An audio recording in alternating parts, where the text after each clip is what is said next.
Hi, everyone. Welcome to the 9th Ulrich Virtual program that accompanies the Ulrich Artists and You Community Billboard Project. I'm Leslie Brothers, director of the Ulrich Museum, and I'm here with my colleague, Jana Irwin, our head of education. Unfortunately, we do not have Zhang Huan with us this evening. He is working in a remote part of China and has very little or no Wi-Fi connection at all. And so he sends his regrets. And he has also sent 5 short videos that have not been publicly released.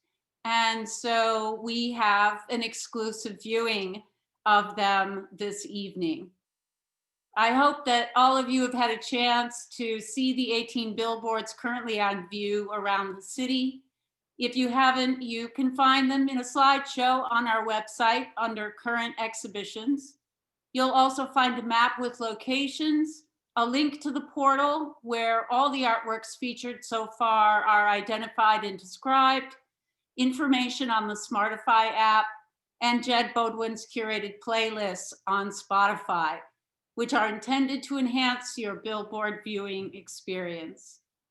We thank our individual sponsors, also listed on the website. We thank our lead sponsors, Mike and Dee Michaelis and Emprise Bank. And thanks to Kansas Creative Arts Industries Commission, which awarded us funding from the National Endowment for the Arts, and Humanities Kansas.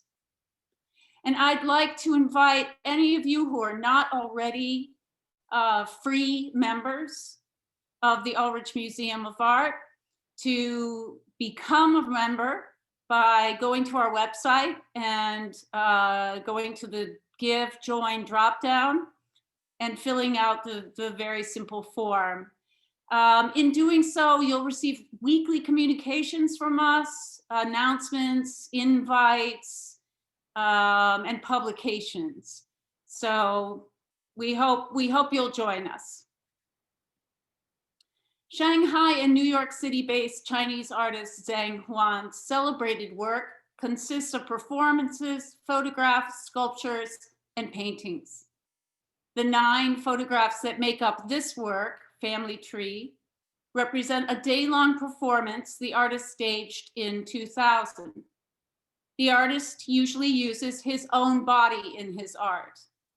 In this and other pieces, he asks us to think about individual identity in relationship to the larger social forces that shape us. The billboard featuring Family Tree, Huan's work, is located at 5455 East Central. His work throughout the 90s confronted government policies and social norms that govern the behavior of individuals in Chinese society. After his move to New York in 1998, Huan began to examine his experiences in American culture. He made Family Tree soon after his relocation. In this piece, the artist's face becomes a canvas for a progressively changing self-portrait. The photographs were made while 3 calligraphers painted Chinese characters on Huan's face to write out stories that have shaped his cultural background.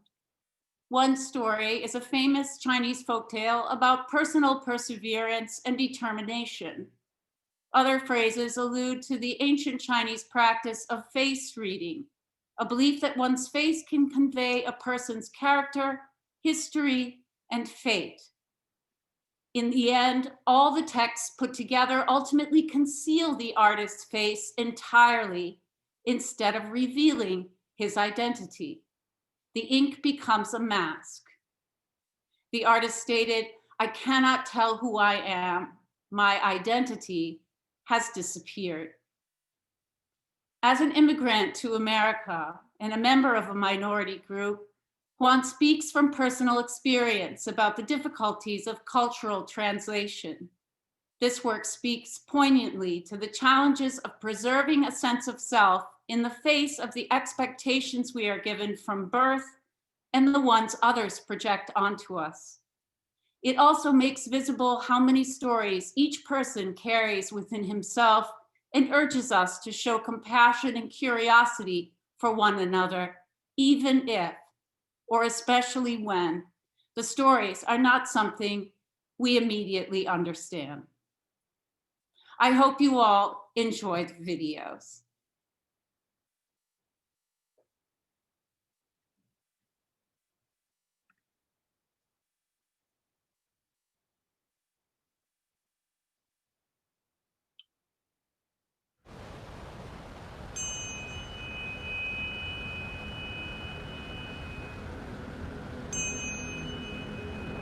我是一位虔诚的佛教徒，我们从小在这种佛教氛围内成长，所以这是很自然的。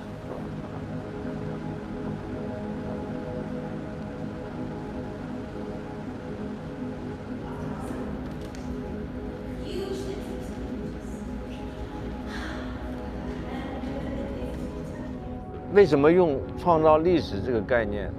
因为中苏两国的这个历史悠久，永远像兄弟一样的，所以我认为这个展览是再现了两个国家全面的一个共同创造历史这么一个概念。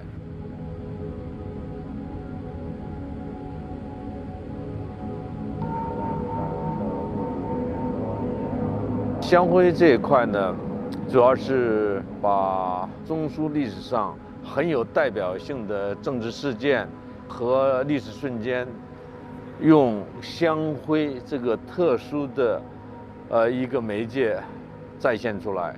像里边包括了在我中学时期就影响我的著名的作品，像东宫的收藏伦勃朗的《浪子回头》，像这个列宾的一番雷帝沙纸，包括我们的1949年开国大典，包括千人大合影的这个65年、64年的这个阅兵。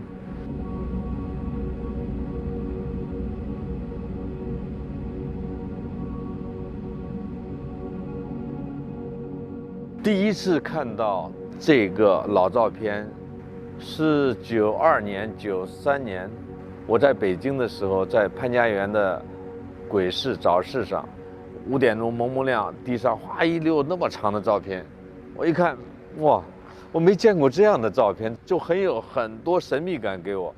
直到来到上海建立工作室，发现了香灰它的魅力，后来有一天就开始要做这一幅。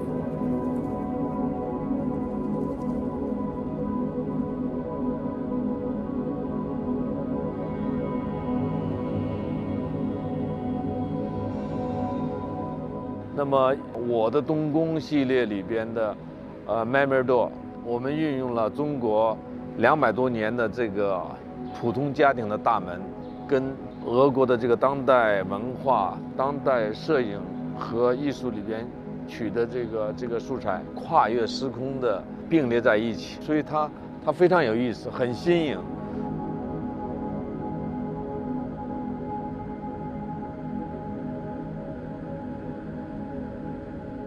我们看所有的这些新闻，不管总统还是商人还是艺术家，都膨胀到一个爆炸的状态。东宫佛也是延续我过去做的3头6臂啊，6道轮回，这个怪物好像从外星一下落到地上，踩着人类，人类想上去，它有一种人与自然、人与上帝、人与人、国与国的之间一种矛盾中。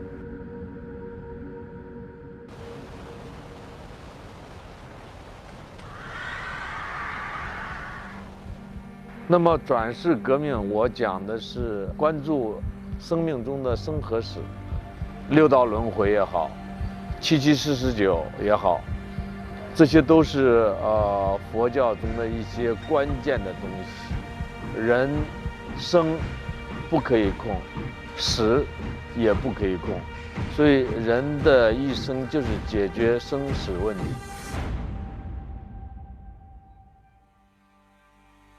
你像我在今年创作爱的系列的时候，我本来是想把转世革命这个系列继续往下延展，但是再也回不去了。当然，我画的时候跟疫情没关系，但是我经历了，我每天看到了这么多的事情，就这种让人恐惧、不安、不可预知生命的明天是什么？一个那么小的一个看不到的一个细胞，怎么会如此大的力量？一下子让世界的这个大钟停止了摇摆，所以这可能就是宇宙之神可能要让我们人类呢真的要慢下来，甚至要回到过去，回到一个最初的生活方式。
Hi, everyone. So Jana's going to bring all of you in at a time, so you'll get a notice and go ahead and turn on your mics. And we'd love to hear your thoughts on these 5 videos. We have been in touch with the studio back and forth, and our last communication, we were asking for more information on the videos, and I think the last communication asked if it could be in Chinese. And Eileen, unlike you, we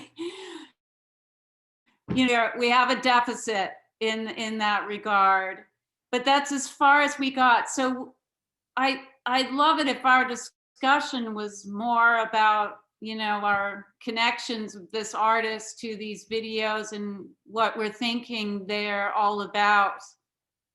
These obvious spiritual journeys of his in these very specific locations. And it'll just take Jana a little while, just a few minutes to to bring everybody in. Great to see you, Eileen. It's good to see you, Leslie. I'm so glad you're with us. Me too. And I should say, like, I really enjoyed the Quick to See Smith last week. That was such a fantastic dialogue. Thank you Oh, that's, for that. that's really kind of you, because it was really, it was unknown. It came together pretty well, but yeah, these are new challenges, right? Yes, but it was such an intimate conversation, you know, and all the personal stories she told, you know, that was a treat because you get that. That's the thing. Formal artist talk. She likes to be prompted with questions, but she has to. So for the interviewer, you don't want to waste any time at all. No hesitation. You just want to get her to start talking, you know. So yeah, she's very special. I'm glad you were there. Yeah. And Linda too. Hi, Linda. Hi, Good Linda.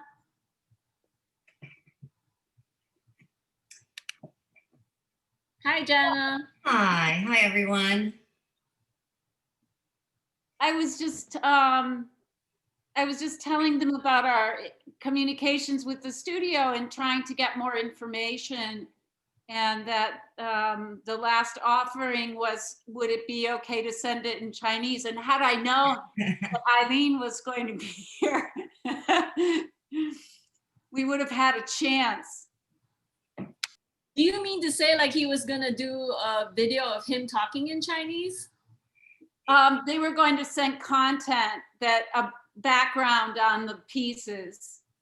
Oh, I see. Hadn't been translated yet. I see. In fact, we had 6 videos, but one of them was in Chinese with Chinese subtitles. So we'll have to share that with you. We'll figure out how to share that with you. I would love that. I would love that. We thought that might be asking too much. It's been a rather short turnaround. Yeah. Well, my first question actually was, when he sent these videos, did he have any remarks that came with them, you know, about why he sent these videos, you know, in response, right, to your invitation to have this program? Well, I think he probably, you know, felt some sense of, you know, obligation to share something, since he was unable to do the talk. It was very, very generous of him. Extraordinarily generous. It was such a treat, you know, to see these videos, because it's really, you know, very, very recent work that he's doing, and I feel they're really raw, and it's a treat for that reason. You're kind of seeing the artist in process. Yeah, this was really special, wasn't it? Yeah. We got to see them. We've had a commitment from him for quite a while. So I think this was, he found himself in a situation. I mean, you know, it's like the thing you don't think about with Zoom, that Wi-Fi would get in the way, you know, so so this is something he could do that would make for a unique experience, I guess, for us. Yes. What are you guys thinking? You know, Jana and I were thinking that, or this was actually Jana's thought, that they're a series, and that there may be more, and that they have to do with his spiritual life, and, you know, kind of focusing on different locations, right? Am I quoting you appropriately? You could speak for yourself. No, I just got the sense when I was making my way through the 5 videos that the location, the place had a huge significance spiritually for him. I just got that sense, and I don't know if anyone else did or not, but I didn't have a chance to look up the name that was in 2 titles? The Was it Kagrim kangaroo Boke? boat. Kagrim Boke? Who, do we know who that is, or what's the reference? No. We tried looking it up. Yeah, I'll So look you're not familiar with that reference? not at all. You're not. It must be like Tibetan. Oh, that would make sense. Linda, your mic is off. I hear you, Linda. Linda? I was thinking it might be Uyghur, and I thought that from some of the landscapes also, that he might be thinking about, Are you staying or moving? I'm just getting out of your way. that he might be thinking about the persecution of Uyghur people. But all the locations are in Tibet, like Tibet, China. Mhm. Are Uyghurs in Tibet? Well, that area is right adjacent to Tibet, so there are a lot of Tibetan refugees there. Oh, and Uyghur, that's in Mongolia, is that right? Oh man, we should have a map in Yeah. front of us. But I think a lot of Uyghur people are Muslim. Yes. Yes, Uyghurs are Muslim. Noveline. The Uyghurs are in the northwest. Mhm, Tibet is more southern, western. mhm. And Okay. Mongolia is more central north. Thanks, Nils. Yeah. Hi. I How are didn't you? have my gallery view on, so I'm seeing everybody now. So great to have everyone here. Nils, you've spent time there, haven't you? Yeah, a couple of years. So, I mean, there's still a lot of persecution of the Uyghurs, even back in the late 80s, early 90s. They were not treated very well. And then in Tibet as well, certainly. That was, I think, around the 50th anniversary of the kind of takeover of Tibet or annexation of it. And so, there's a lot of resentment. So, Eileen, the kangaroo boat reference is actually a holy mountain Ah, in, I'm sorry, the Gongdis Mountains. It's the main peak. the what mountains? Gongdis, Gangdese. I'm probably pronouncing it incorrectly. Oh, I don't, okay. can you yeah. write the name in the chat? Yeah, And the name of the mountain also. yes. Yeah, the first one, it uses up half the alphabet.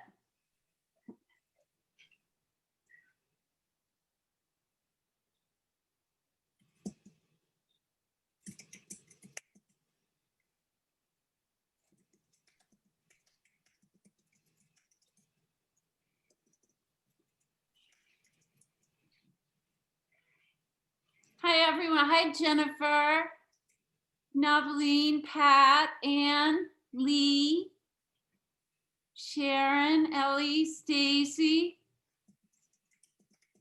Carol, Kelsey. Hi, Hello. everybody. Hi. There was certainly a unifying mood in all of the videos. It was a terrific desolation and aloneness, and it seemed like we were in a landscape that from which all the life had been sucked.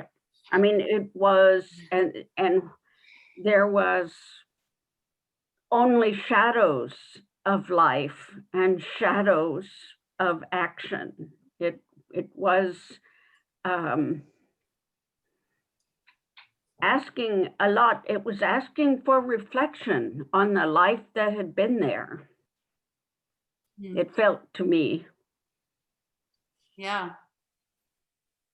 Yeah, that's a wonderful observation.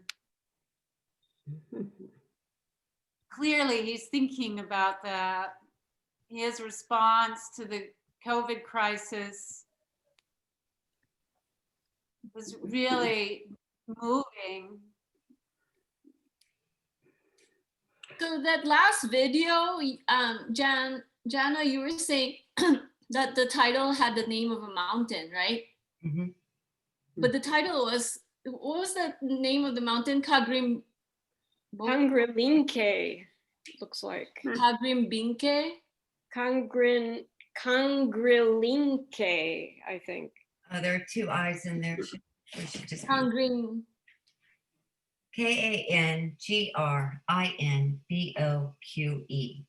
Kangrinboque. Kangrinbok. Okay. Kangrinboque. Yeah, Kangrinboke. Childhood. It's Kangrinboke's childhood. That was the title. So it's like the beginning of the mountain then. Yeah, the last one was titled Boku's childhood. Yeah. Yeah. Mhm. And then we had another video that was like something like Suma Mountain, and it seemed that, you know, he became the mountain at the end of the video. Hey, you guys, I just discovered that mountain is Mount Kailash. I know it better by that name. Mount Kailash is a very ancient pilgrimage site. People walk, they circumambulate the mountain on pilgrimage. It's a Buddhist site. Yeah, both of those videos were done on location at Mount Kailash. Mhm. Oh, I see.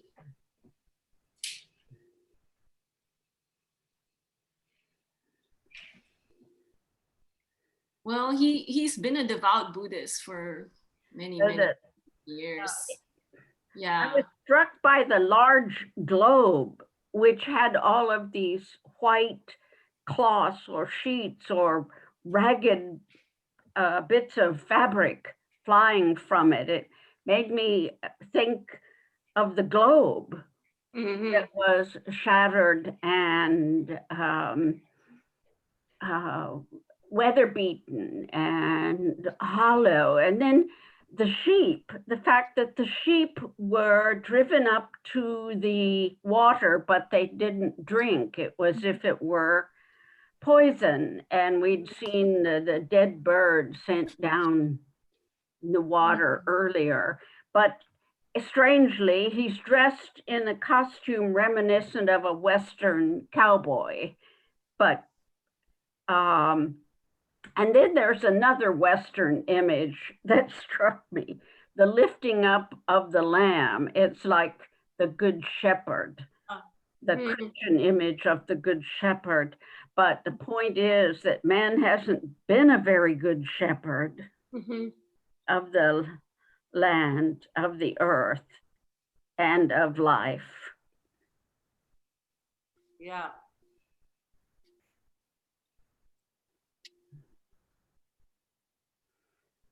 And I also noted that the globe was on wheels and it was moving, blown by the wind. Yes, it wasn't.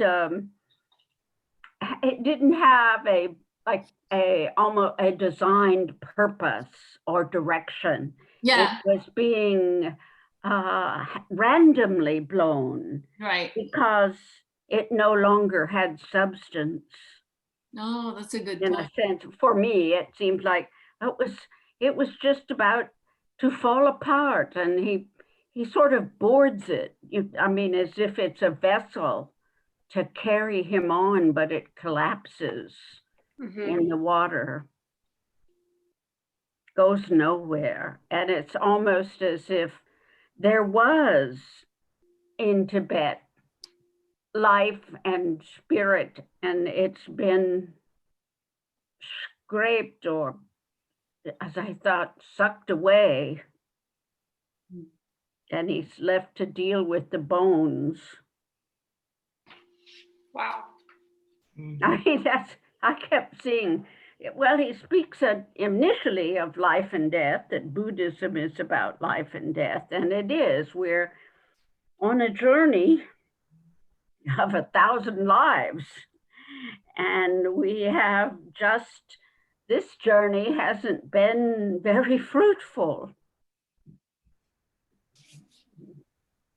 I was actually baffled by the video where he was in that truck with the cow dung. Yeah. Yeah, that's a kind of confusing. I mean, it's very confusing. I have to try to sort out the symbolism or the references. Well, he's famous for challenging himself physically. I mean, he's a performance artist.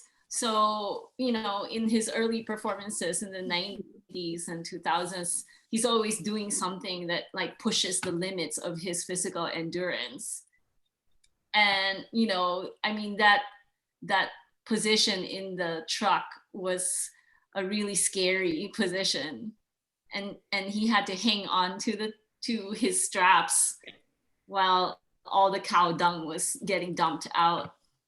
Mm-hmm. I also noticed that there were very formal parts of the videos, very, very exclusively formal, and then gestural, conceptual, you know, it just, the aesthetic of them seemed to really shift.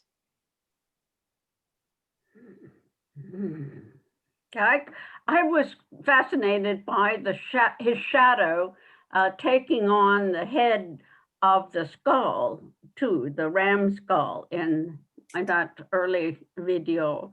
And I wondered what others thought of that. What is the figure, the fact, the merging of the man's shadow with the fossil of animal life. Mm-hmm. I didn't know whether it was an evil spirit or the spirit of the animal or a merging of man's fate with that of the earth that he has decimated. What it, but it was teasing, very teasing image. Yeah, to be honest, I really, to me, it was not clear what the intention or meaning was, you know, and I feel like that one especially was, you know, there's a rawness to that because I feel we're watching him kind of thinking about things and exploring and not quite, he actually doesn't know, you know, what he's going to make of it. Yeah. Experimenting, trying different things out. What happens if I do this? And what effect does that have? Because he was also going over that stone wall. Yes.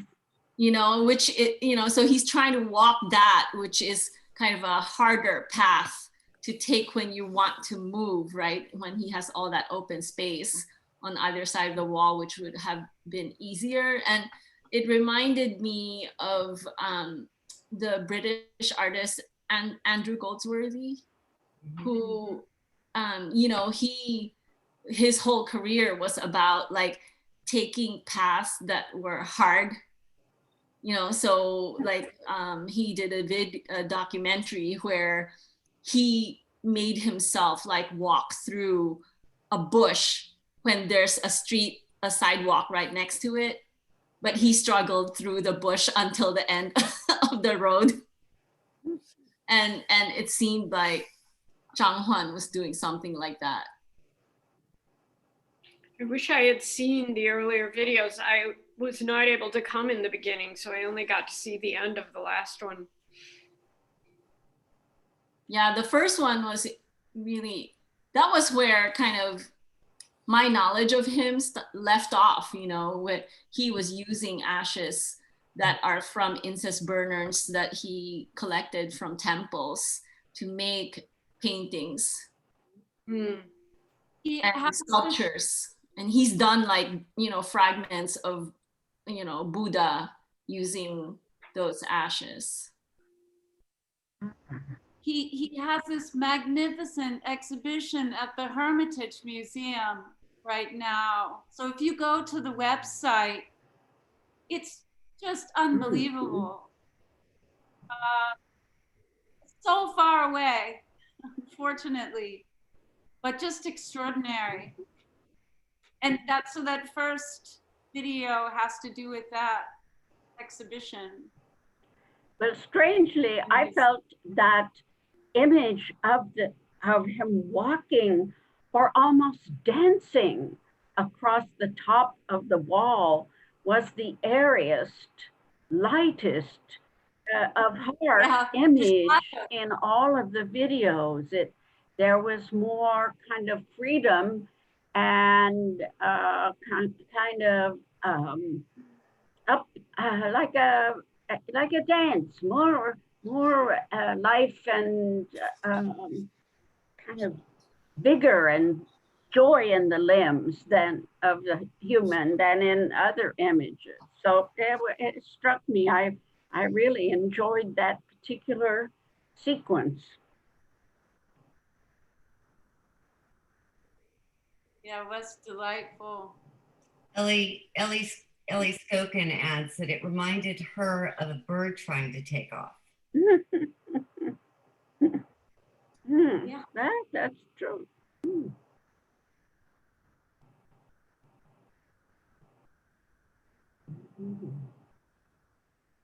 Linda, we'll share them. Oh, that with would be you. great. Thank you. Yeah. I think Of course. somebody else in the chat asked about that too. Stacy Holt. Yes, and I think we should be able to have them available.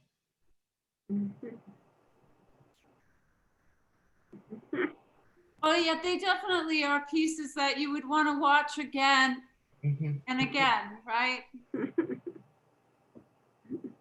Actually, the last one, I felt like it took me away from here. I don't know how shut in the rest of you are, but I thought, oh, this is great. It just transcends the hill crest, the snowstorm. It struck me how it kept kind of going back to that Burroughs point of view, right up to the Burroughs face and what the Burrough was, against the landscape.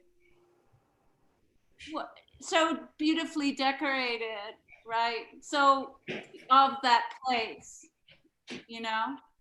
But it seems to me like what I've known about Zhang Huan in the past, he's always been very interested in social injustice and cruelty.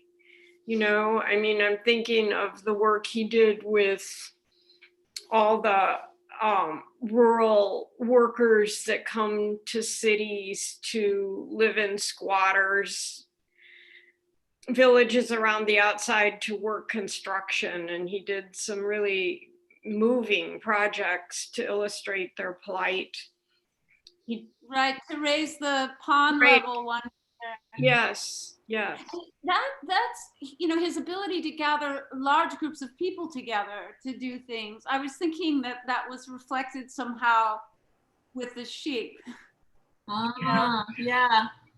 And he gets them to stay, they're around him in a circle, and he gets those young men to line up and walk into the pond. That's a marvelous piece, Linda. And he talks about that piece in the sixth video that was sent, that is in Chinese, narrated by Zhang and subtitled in Chinese. But I can share it with you. Yeah. Talk about that piece and the meat suit and all of those earlier works. Oh, really? Uh-huh. Oh, wow. That would be great to see. Yeah. I know. Go ahead. Sorry, Jan. No, go ahead. I was just going to make another comment about that piece. these are migratory groups of men looking for work. So they come right out of the countryside into the city to find jobs. Right. And so they're like not counted. Exactly. And yet the resources of the city have to support their life. And the project was environmental in that sense of them walking into the pond and raising the level of the water. Which says they matter. Right. Like they matter, you know, they have volume. Mm-hmm. They're there. But it's making a difference in a group, you know, because it needed several people to be able to accomplish that little difference. Yeah. Yes. Yeah. Yeah. To me, those performances were very poignant in that way. So powerful. Mm-hmm. Raising the height of the mountain, right? By having his friends lying on top of each other. Exactly. And they raised it by 1 meter, but there were several of them stacked high on each other, you know, to get that accomplished.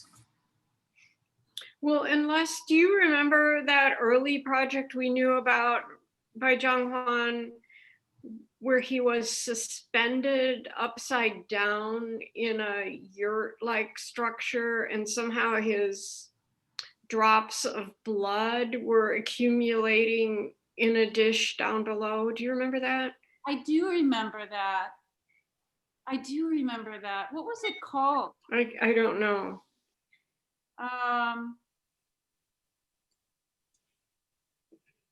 But it's another example, as you said, Eileen, that he's willing to go through a lot of physical suffering to execute these performances. Well, one of his early works was a tribute to his father, who was imprisoned in labor camp during the Cultural Revolution. And this was the performance where he sat in a urinal and he was covered in honey. Yeah, in the hutongs in Beijing. Right, and it was like for 12 hours or something like that. To protest that people in those old neighborhoods don't have access to a clean, you know, sanitary facilities. They have to go to those public toilets and they're just awful. But I think, you know, that's seeing what he did to now with these new videos. There's a long running theme of human suffering, you know, which I think coincides with, you know, his Buddhist faith. Absolutely, yeah. And the idea of suffering. Or human life is suffering. Yeah. But I don't see him thinking about, you know, getting out of that cycle of suffering in these videos. Yeah. No resolution. Yeah. Yeah, no.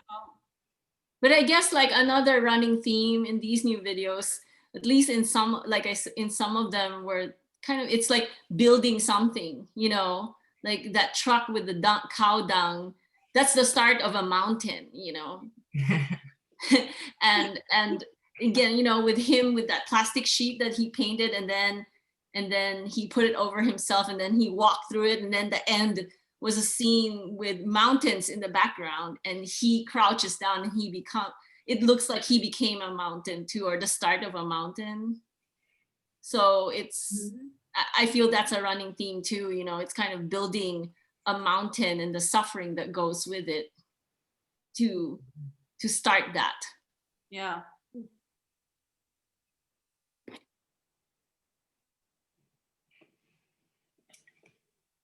Leslie, it's 10 after 7. Should we maybe respect everyone's time? And it's been a fabulous conversation. I'm so glad all of you joined in. Thank you all for bringing us these wonderful programs. You have been just doing some wonderful work. Oh, thank you, Linda. Yes. Well, thank so you. if you guys, Renee Stout was just unbelievable. Jan and I were exchanging texts. We were like, wow, where did this woman come from? I mean, we knew her work, but what a wonderful energy she has. Just, For sure. oh. So, I think like she truly modeled kind of how to cope with our times. You know, these times that are ugly and depressing. How do you cope with that? And I think that she offered one example of how. You know, I really loved in the end how we were talking about you know, the guardians of her parallel universe. and creating your own parallel universe, you know. Sarah Lynn made that wonderful comment about her ability to shift. I won't get it right, but her ability to shift mediums to get the best possible outcome. It was just a brilliant observation, and it's so true for her. Yeah, Eileen and I were so struck by the healing effect of that time with Renee Stout that we started wondering, should we have a series of artist programs that are explicitly labeled as, you know, being kind of morale healing during this difficult time? A great idea. It is a great idea. I would tune into all of them. Yeah. For sure. But it was also really striking to me because when I brought up that idea, I was starting to name artists. You know, I was saying Dawood Bey and Fred Wilson. And then I was like, I don't think it's a coincidence that these artist healers are artists of color, African-American artists, because I think some of them found that mission in their lives because of suffering in their communities. Oh, definitely. And the list goes on. I mean, I can think of Carrie Mae Weems, the impact of her storytelling, but even John Quick to See Smith, in her storytelling, there's healing. You know, there's regeneration. There's a dog barking.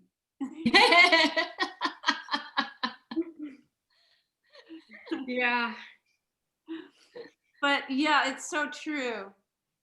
And just, you know, for everyone, we will open an exhibition of Renee Stout's work from our collection January 21st in the galleries, believe it or not. And Jana has got her scheduled to give a talk. Great. So we're so grateful, and we just, you know, reached out to her right after the talk, so it was fresh in her mind, being in, you know, the love that Kansas has for her. Good. Well, I'm excited for this upcoming exhibition. Yeah, that's great. Yeah, it's great. It's an interesting portfolio that has to do with voodoo and It's her ghosts. Yoruba. Ghost portfolio. It's her ghosts, yeah. And so we've borrowed some things from the Holmes Museum, their collection on campus of African sculpture, some Yoruba pieces that are linked. So we haven't worked with them before, so we're excited about that. That's They're great. right there, they have great stuff, and we, you know, for our first opportunity to make a connection.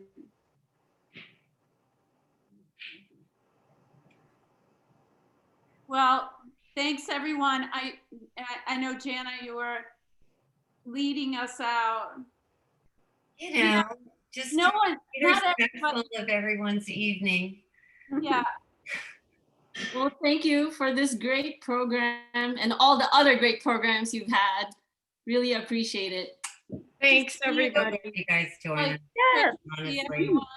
Thanks Nils, it was for great to hanging see you. out. Noveline, great to see you. And everyone else who didn't want to Thank turn you. on your videos Yeah. or your mics, great to have you here tonight. And Nils, we'll Great see to you see you again all. for the next one. Yeah, Yeah. we look forward to it. Yay. see you Oh. Hi, Kelsey and Babe. We just wanted to say thank you and we appreciate you and what you all are doing. Oh, Oh, it's thank so good to you. see you and the little one. How He was being adorable. especially noisy, so I didn't want to be too distracting, but thank you. It's good to see your faces. Awesome. Good to see you. Bye. Good night, everybody. Thanks, Thanks, Leslie. Leslie, for all your insights. Yeah, thank you. See everyone. Thank you.